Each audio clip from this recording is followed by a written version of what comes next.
Assalamu alaikum, I'm Aisha and you're watching Samaa News. Here are today's headlines. Pakistan has expressed full support for the diplomatic efforts being undertaken by the Kingdom of Saudi Arabia to ensure peace and stability in the Republic of Yemen. In a statement, the Ministry of Foreign Affairs said Pakistan commends the efforts of the UAE in this regard and is closely monitoring recent developments in Yemen. It underlined the need to uphold Yemen's unity and territorial integrity and voiced the hope that Yemeni stakeholders would avoid any unilateral actions that could lead to further escalation. The head of Switzerland Armed Forces has said that it cannot defend itself against a full-scale attack and must boost military spending given rising risks from Russia. Thomas Süssli said the country is prepared for attacks by non-state actors on critical infrastructure and for cyber attacks, but its military still faces major equipment gaps. Switzerland is increasing defence spending, modernising artillery and ground systems and replacing ageing fighter jets with Lockheed Martin F-35s.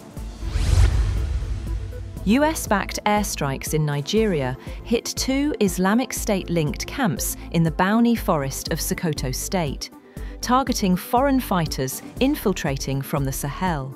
The Nigerian government said the strikes on Thursday were approved by President Bola Tinubu. It said intelligence indicated the camps were being used by foreign ISIS elements working with local affiliates to plan large-scale attacks inside Nigeria.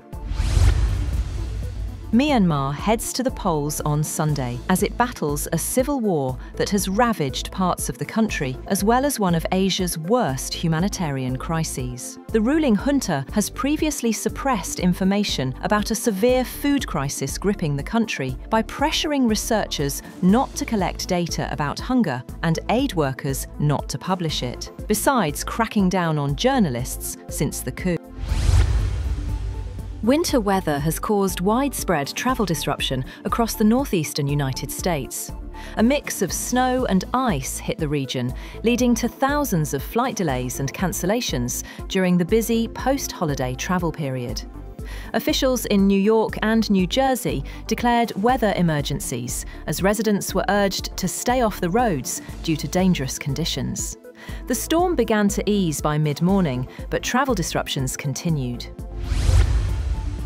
Taiwan has been shaken by a strong earthquake, though no major damage has been reported so far.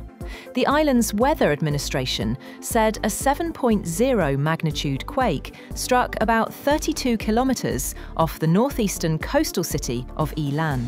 The earthquake, with a depth of 73 kilometers, was felt across Taiwan and caused buildings to shake in the capital, Taipei.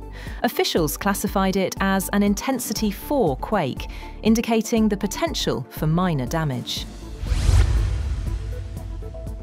Thailand and Cambodia have agreed to halt weeks of fierce border clashes. Defence ministers of both sides said in a joint statement on the ceasefire that they agreed to maintain current troop deployments without further movement. Cambodia's defence ministry said any reinforcement would heighten tensions and negatively affect long-term efforts to resolve the situation. Israel has become the first country to formally recognise the self-declared Republic of Somaliland as an independent and sovereign state.